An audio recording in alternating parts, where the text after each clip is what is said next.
2024-cü ildə mən Cənubi Amerikada heç olmamışdım. Getdim Kolumbiyada.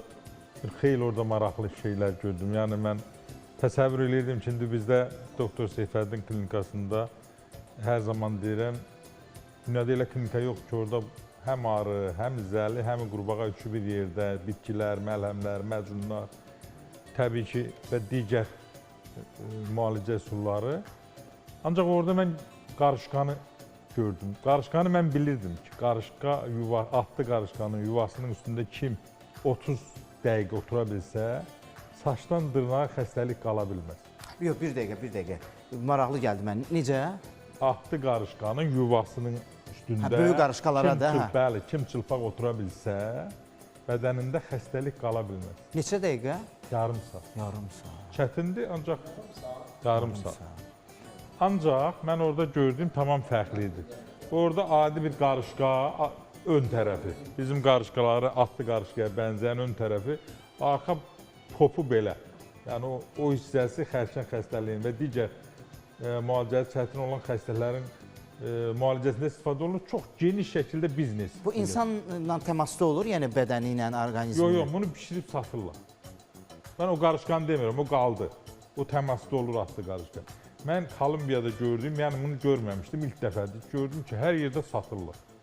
Böyük bir biznesdir. Mən maraqlandım. Dedilər ki, bəs belə-belə arxası demirəm, arxası əsas qarışqanın önü balacadır, adi qarışqalardan biraz böyükdür. Arxa tərəfi böyük. Böyükdür və hər yerdə də onun biznesidir. Mənim üçün maraqlıydı. Və orada da həm də orada gördüyüm o vaxtı oranı tutanda İspanlar gediblər, onları da köhnə yerlər salıblar da bu insanların yaşamı üçün. İndi dünyanın turizm mərkəzidir. Orada da bitkilərin, xüsusilə də bu kakaonun, ondan sonra kofenin, İspaniya yox, Kolumbiya kofesi fərqli bir şeydir. Orada qəribə bir bitkilərlə mən orada gördüyüm o meyvələri mən heç yerdə görməmişim. Demirəm ki, elə yəni... 2 dənə atırdınız zəmbilə, gətirirdiniz, biz də dadına baxardıq da onun da. Orada atılmalı o qədər şey var ki. Nəysə, dediyim bu heç, bundan başqa da təbii ki, yenə eyni Avropa, 8 dənə Avropa ölkəsində gəzdik, gördük, öyrənirik. Hara getsə, bu həkimlik çox gözəl bir söz dedin. Həkimlikdə hər gün nəyisə götürməlisən. Mən, məsələn, bir gün nəyisə götürməliyəm ki, biri deyir, doktor, mən üzlərimi necə gözəlləşdirim? Elə cəzəylə deyim burada, bəlkə kimsə götürür, xeyr elədir. Götürür, bəli. O Eskobarın evinə getmədiniz. Hə, çox gözəl. Onun evinə də, muzeyinə də getdim. O dəlik deşik olmuş Mercedeslərini gördüm.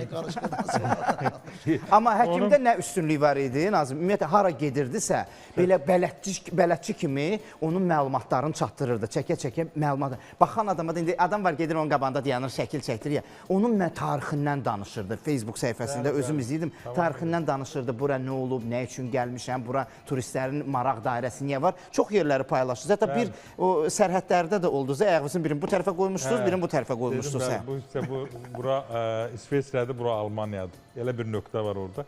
Nəysə, dediyim odur ki, o... Onunla Belçikanın arasında bir dənə... Bəli. Xət var. Bu tərəf Belçikadır, bu tərəf Hollanda. Nazım müəllim, narkobaron nə tərri hesablayıbsa, kiçik həcmli təyyarələr götürüb, onu radar tutmur da, onu heç yer tutmur. Aşağı ilə işini görüb. Və təsəvvür elə ki, Kolumbiyanın paytaxtı